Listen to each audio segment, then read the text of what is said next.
The night Hollywood turned its back on a genius. Imagine being 25 years old and changing the future of cinema forever. Now imagine, just 1 year later, being shunned, sabotaged, and branded a pariah. That's the tragic paradox of Orson Welles. The young genius behind Citizen Kane, the film hailed as the greatest of all time. Welles lit up Hollywood with his boldness. But behind the studio lights and critical praise, dark forces were moving. Envy, power, revenge, and at the center of it all was one man who wanted Orson Welles destroyed. Not for what he did, but for what he dared to say.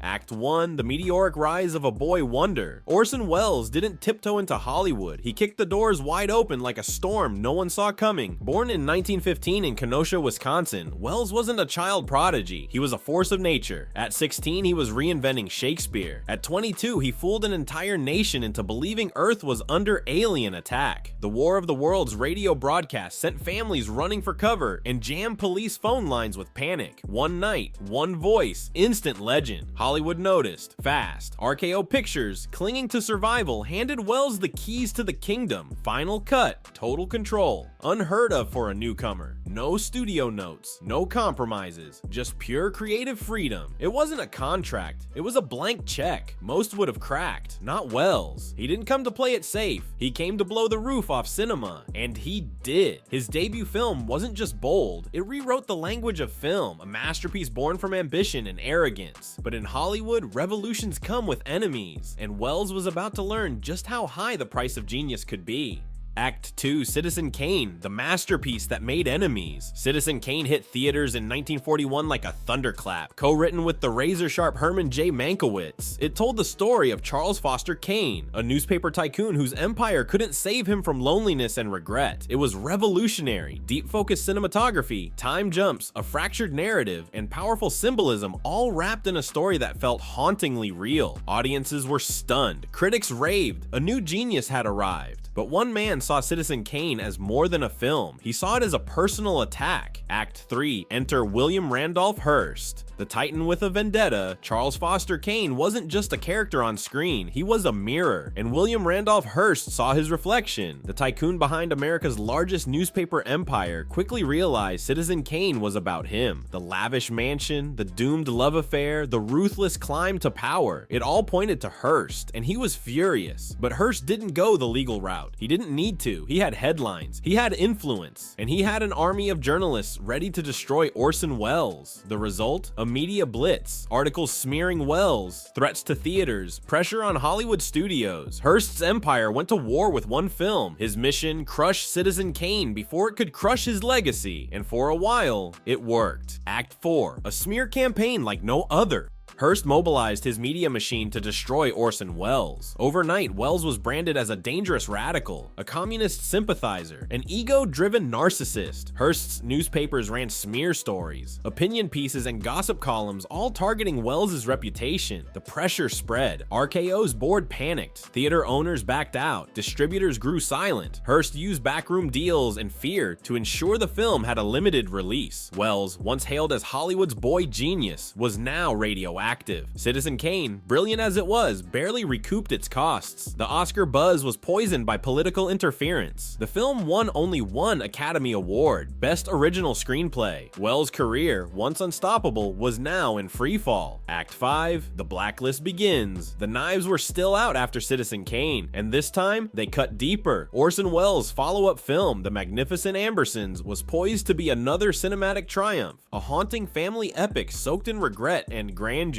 But while Welles was in Brazil, working on a US government propaganda project during World War II, the vultures swooped in. RKO Pictures took a scalpel to his film, slashing 40 minutes, reshooting the ending, and discarding Welles' vision entirely. He wasn't even told until it was too late. The result? A butchered, incoherent version of the masterpiece he intended. It bombed, and Hollywood, ever eager for a scapegoat, turned on him. Welles was branded difficult, uncontrollable, reckless. The boy genius had become become box office poison. From that moment, the door slammed shut. Studios stopped returning his calls. Projects were killed mid-shoot. His career didn't end, but it was exiled. Every future film came at a cost, often funded by Welles himself, cobbled together from favors, small acting roles, and relentless hustle. The message was clear: challenge the system, and the system will erase you. And yet Welles never stopped creating, but Hollywood had made him a ghost. Act 6, the FBI, the Red Scare, and the final blow. It wasn't just Hollywood turning its back. Washington was now watching. Thanks to Hearst's accusations and the rising tide of anti-communist fear in America, the FBI opened a file on Welles. He was never proven to be a communist, but his progressive ideals, his support for labor unions, his criticism of capitalism, and his outspoken nature were enough to make J. Edgar Hoover's blacklist radar. He was now a suspected radical. It didn't matter that Welles had once worked for the US government during What II. The FBI monitored him. Studios distanced themselves further. His phone was likely tapped. Some actors refused to work with him.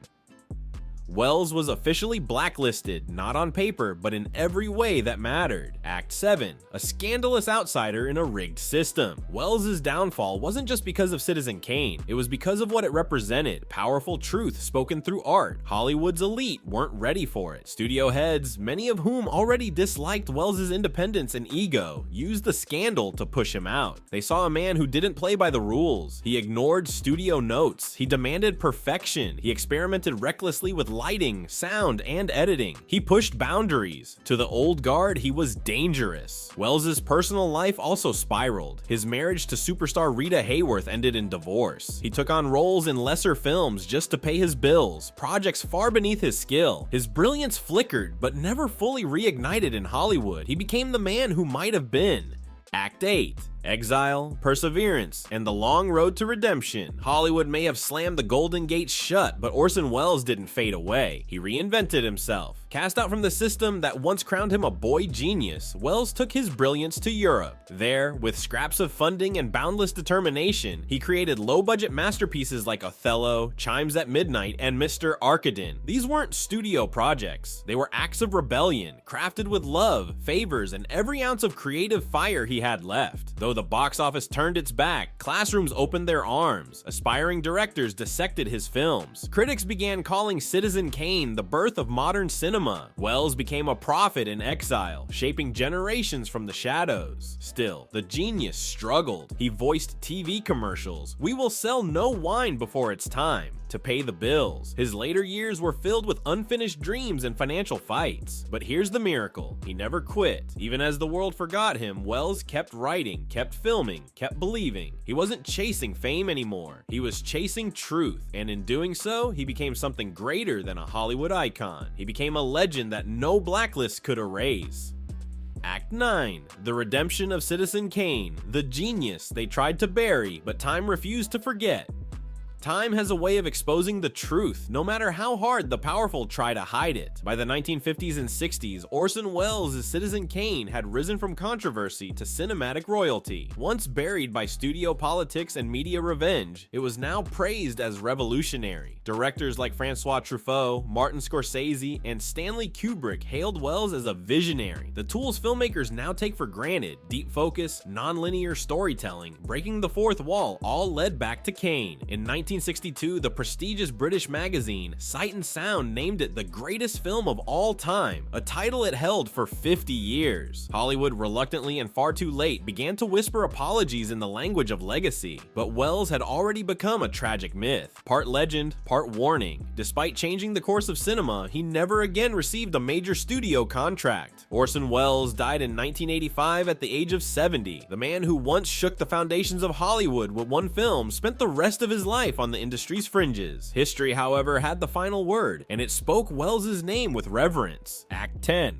Why Orson Welles still matters in 2025. Welles' story isn't just about a movie. It's a chilling lesson in what happens when truth challenges unchecked power. Citizen Kane wasn't just a film. It was a loaded gun pointed at the elite, and Welles pulled the trigger.